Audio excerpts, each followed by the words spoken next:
Kunikida Saila と申します。よろしくお願いします。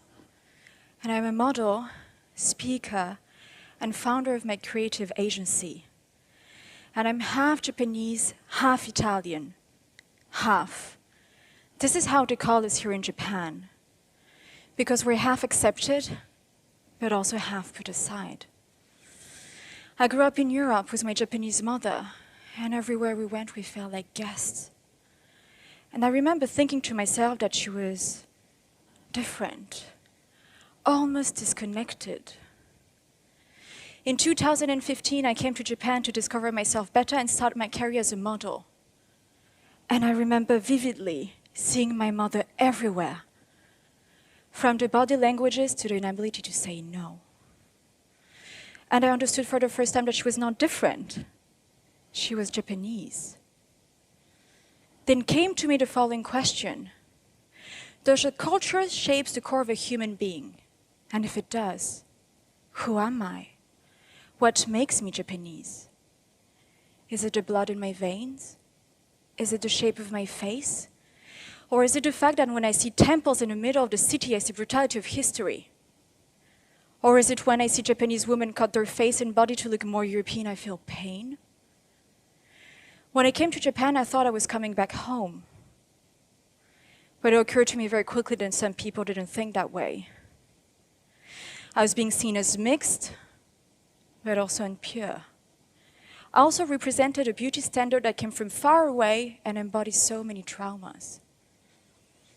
Then came the following challenge. The one to be a woman in Japan. Overall, Japan ranks 120th out of 156 countries on a benchmark of gender equality. I grew up in Europe, where I've been told to be strong, independent, and outspoken. In Japan, for a woman to be seen as attractive or acceptable, she has to be soft and fragile, so vulnerable to the world that only a man can save her. I remember sitting on my knees in a seiza position and being told I couldn't release it until a man gives me the permission. And I was confused. As a woman, my self-image and identity has been created and constructed by others my whole life. As a girl, by my parents. As a woman, by men. And as a model, by an industry. And as a model, I had a perfect life, or at least it seemed like it. Traveling the world, going to glamorous events and being on covers of magazines. But the truth is, that perfect life was a lie. When I was 20 years old, I was diagnosed with endometriosis, a condition that affects the ovaries, and I was told for the first time that I would never be a mother. And I remember feeling a deep sense of shame and loneliness. And I heard that voice in my head that said, stay silent. Because if I told my mother, I would make her sad. If I told my partner, he would leave me. And if I told the world, I won't work anymore. So came to me the following question. If I can't carry a child inside of me, am I still a woman? Am I ever going to be loved? What is my purpose to society? And do I deserve to be alive? And that lifelong question came back stronger than ever. Who am I? Then came the time when I had to make a life-changing decision. My first option was to go under surgery and cut my ovaries out and amputate myself to the deepest level of my femininity. My second option was to go under hormonal treatment and amputate myself from my beauty, so my external sense of femininity. The truth is, I always dreamed to be a mother, but I also always dreamed to be a model, but a dream was chosen for me by society. So I decided to choose my secret dream, the one that truly mattered to me, the one to one day maybe carry a child inside of me, knowing in fact that the treatment could be unsuccessful and I could lose both of my dreams. After 3 years of battle in secret, I can announce today with happiness that I can carry and give birth to my future children naturally because the treatment was successful. But in fact, endometriosis is a condition that affects at least 10% of women worldwide. And why did I never hear of it? I never heard of it because the female body is taboo. I never heard of it because I was told by doctors that I was weak and I couldn't handle the pain. And I never heard of it because as women, we've been told to suffer in silence. And as a woman, I learned in magazine how to put a look together, paint my face and shape my body. But I never really learned how to take care of it. In a country where women are expected to be mothers at all costs, where do we belong if we don't? Where do we belong if we can't? And where do we belong if we decide not to? We have raised our boys to be brave and ambitious, and our girls to be perfect. But the truth is, perfection is the enemy of greatness, leadership, and creativity. We have to raise our girls to be ambitious, because we need it as a country to keep moving forward, but also because they deserve it. And we have to stop normalizing behaviors, domestic violence, underage age of consent, and sexual harassment, and free the voice of the victims. Because as women, we've been told to keep those matters private.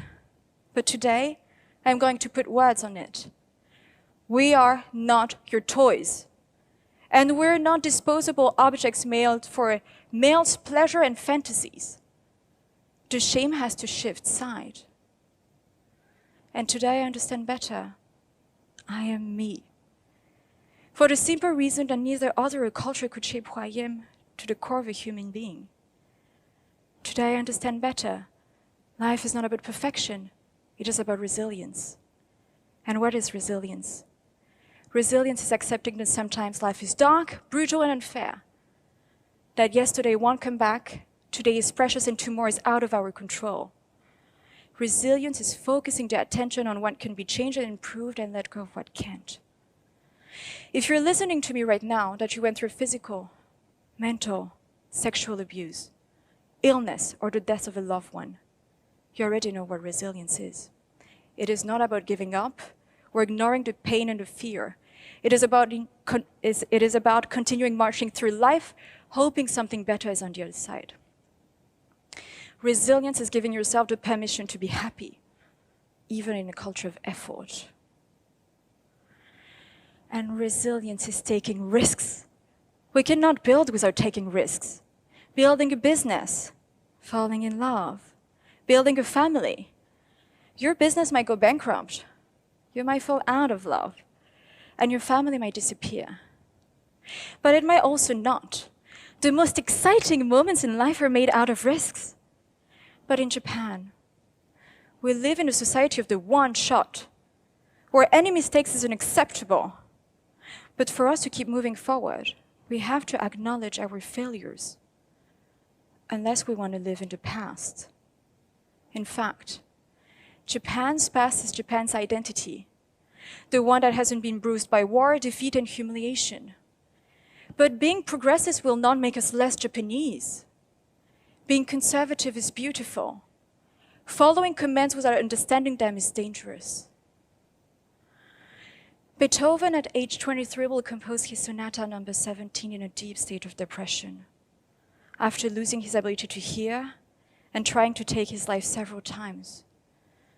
Some were thinking it was supposed to be his final act.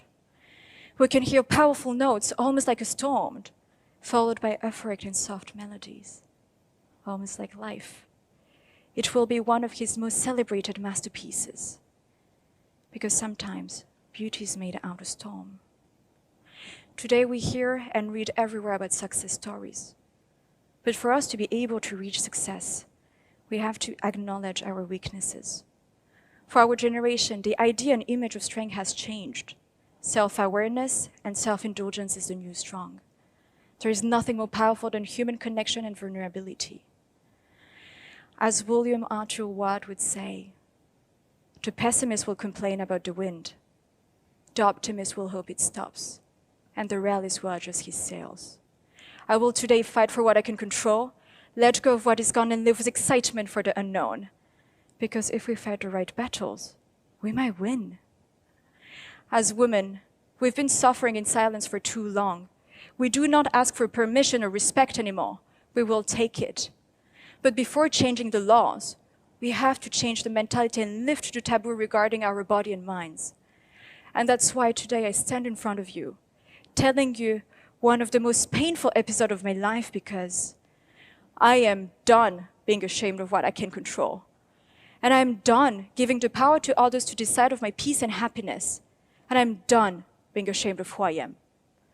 Because no matter the circumstances, we are worth it. Thank you.